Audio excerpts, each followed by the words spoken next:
Rodrigo Pacheco, é uma satisfação voltar à tribuna do Senado. Eu que fiquei quase 1 ano e meio falando do Estado no sistema virtual e nesse momento veio à tribuna e eu faço com tristeza e alegria. Alegria por estar aqui na tribuna dessa casa, que é o marco. O Congresso é o marco principal, é o coração da democracia. Tristeza por ver que o Covid volta novamente e o nosso querido Carujuru, como Vossa Excelência anunciou, está afastado porque, infelizmente, foi abraçado pelo vírus, como eu já fui e fiquei com alguma sequela, com certeza.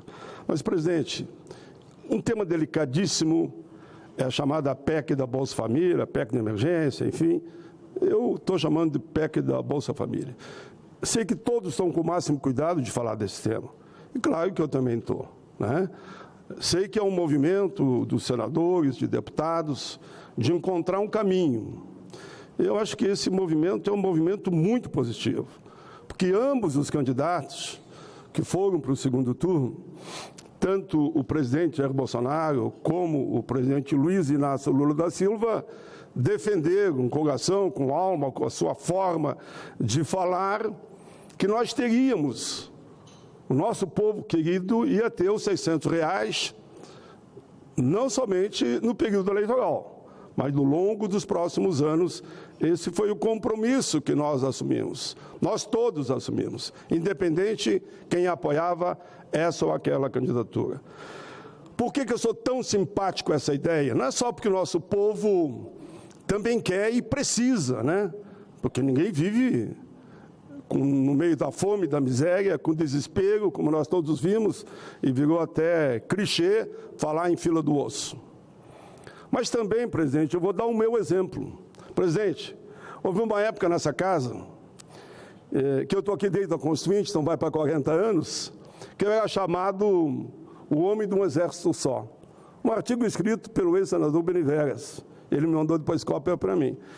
E no artigo ele dizia que eu batia no salário mínimo, no salário mínimo, no salário mínimo, todos os anos. Por que eu brigava pelo salário mínimo todos os anos? Porque não tinha uma política duradoura, permanente. Então, para mim, confesso que não era ruim, é um tema que eu gosto. Então, todo ano eu aprovava um projeto de salário mínimo. No ano que vem eu aprovava outro. Até por iniciativa, vou dar aqui o registro, do senador Renan, que era presidente da casa. Ele fez uma comissão mista e nós viajamos o país todo e construímos a política de salário mínimo, de inflação e o PIB. Eu, como sindicalista, botei naturalmente a inflação e o dobro do PIB, porque eu sabia que na negociação eu tinha que tirar o dobro e deixava a inflação, o PIB. E isso se construiu, virou unanimidade. A matéria veio para casa, vinha uma medida provisória e foi aprovada tranquilamente. E acabou aquela história de todo ano discutir o salário mínimo. E eu continuei, claro, tocando outras pautas, como Previdência, como Direitos Humanos e tantas outras. Isso se vai lá quase 10 anos já, de nós estarmos com essa política do salário mínimo. O salário ajuda de emergência, o Bolsa Família, nessa PEC, eu me preocupo que ele fique só, como alguns querem, 1 ou 2 anos. Se ficar 1 ou 2 anos, pode saber que todo ano nós vamos ter debate aqui sobre como vai ficar o auxílio de emergência. A fome não vai terminar num ano, não vai terminar em 2 anos. Todos nós sabemos. Então, nós teríamos que construir, estou deixando aqui a minha contribuição, um projeto que fosse mais duradouro, não só para o resto da vida, não, mas por número de anos possíveis, e no fim desse período ele poderia ser revisado e atualizado. Como hoje é a política de cotas. Nós temos a política de cotas depois de 10 anos, sucesso absoluto. Vossa Excelência, senador Rodrigo Pacheco é testemunha dessa história. Vossa Excelência foi o presidente que mais aprovou, como presidente, políticas de combate ao racismo. E a própria política de cota venceu depois de 10 anos, e nós não retomamos, porque não precisa ser esse ano e pode ser o ano que vem, e assim o faremos, mas acredito piamente que ela vai ser mantida por mais 10 anos, e sempre com a ideia da revisão. Se nós caminharmos...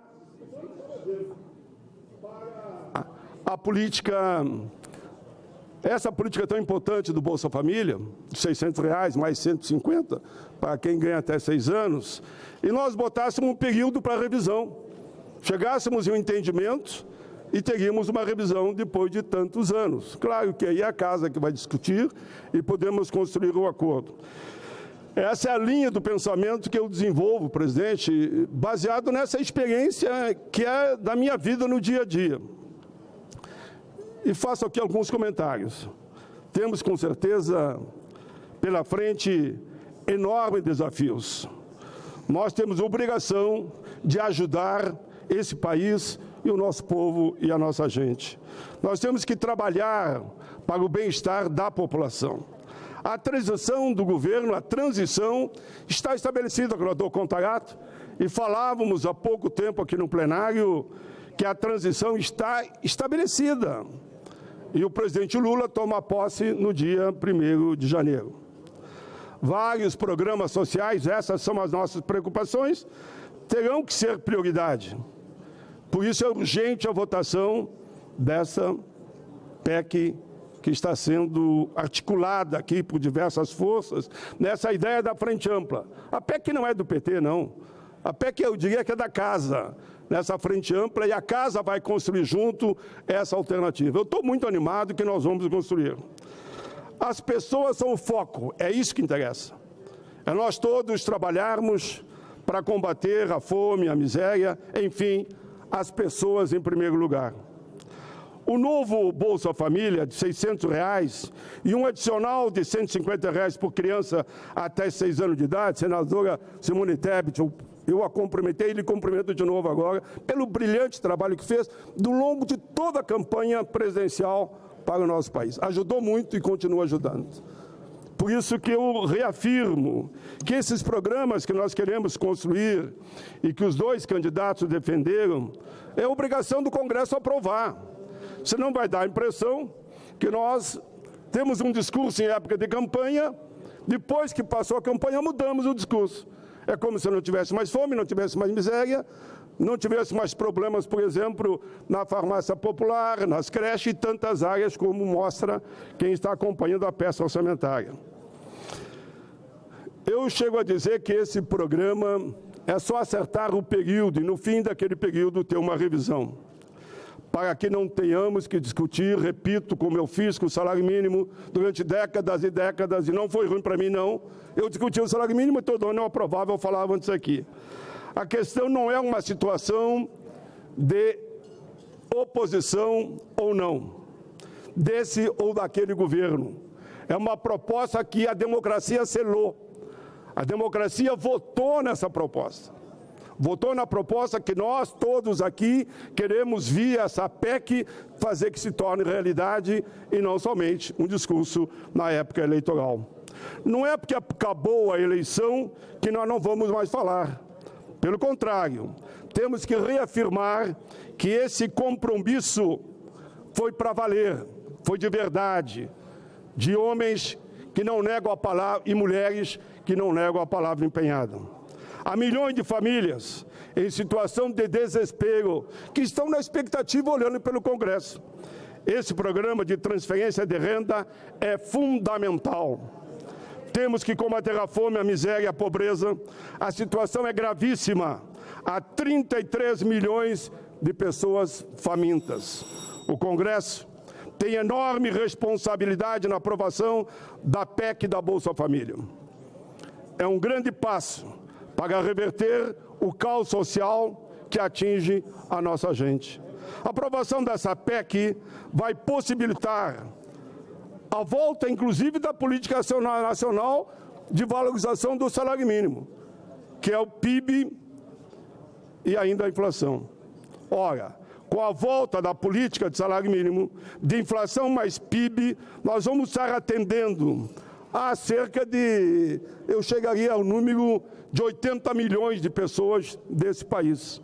Não é que 80 milhões ganham o salário mínimo, mas o salário mínimo é o farol para os outros aumentos de salário, inclusive de categorias.